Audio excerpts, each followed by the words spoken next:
Greetings, YouTube. As I've said before, I'm a player of Dungeons & Dragons, specifically the 3.5 set of rules. And this is Everstone, the Blood Legacy, which is a modified 3.5 game based on the OGL, the Open Gaming License. And after having given this a full cover-to-cover read, it's, in my opinion, the best version of the 3.5 rules I've ever read. The setting is kind of Earth Dawn plus Jorun with a little Lovecraftian bad guys thrown in. But that's not what I want to talk about. It's the mechanics that I love about this game. Firstly, the hit dice for your characters are based on their race, not on their class. So if you're playing a small character, you have a small hit die. If you're playing a very physically large, tough character, you have a high hit die.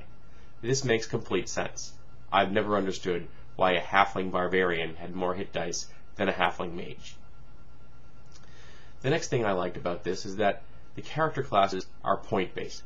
At every level you get 5 character points, which you can use to spend on character class attributes.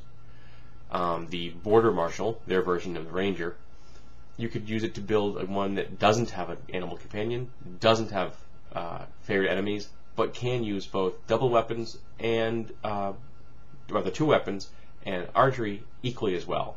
Want the cleave ability but don't want power attack? Just spend the points. And a lot of these abilities have ranks. As you spend more points, they become more powerful.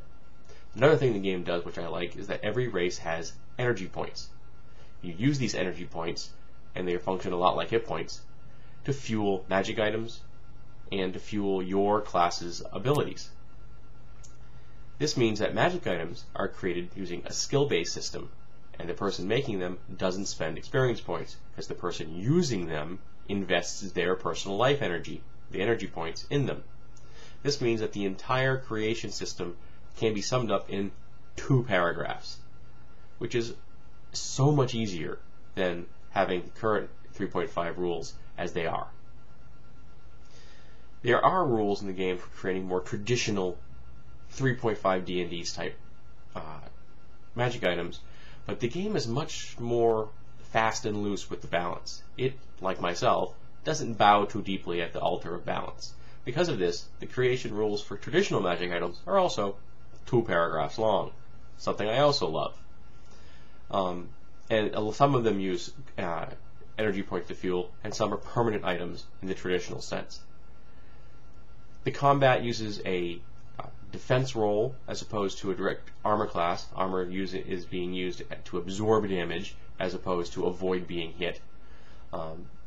Because of that, strength and dex do not add anything to combat. They add it to damage, and they improve your ability to dodge damage, but they don't affect your ability to hit anyone, either physically with strength or in ranged combat with dexterity. I think it's an interesting idea. It makes the stats less heavy. They become less important. You can have a character that has a high strength because you want a lot of damage, but you don't have to worry about the fact that you're also making them a combat monster when it comes to hitting things. If they want to become really good at the game, they buy with skill points, or with character points, the improvement in their combat ability, which I also like. I really was wonderfully surprised by this game.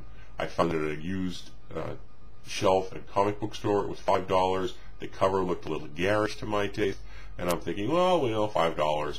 Hardcover book, it's new, how can I lose? Even if I don't like it, I can add it to my collection. And then I read it, and I was floored. This game is just so much fun. Sorry, checking time. I would love to run it. And there's also available a free PDF Everstone companion, which I got by becoming a member of the Yahoo group. I don't know if you can get it anywhere else, but it has additional classes, a number of them kind of mundane classes that are still useful, like fixers who keep technological items created through rune magic running. I also like the system's way they handle skills.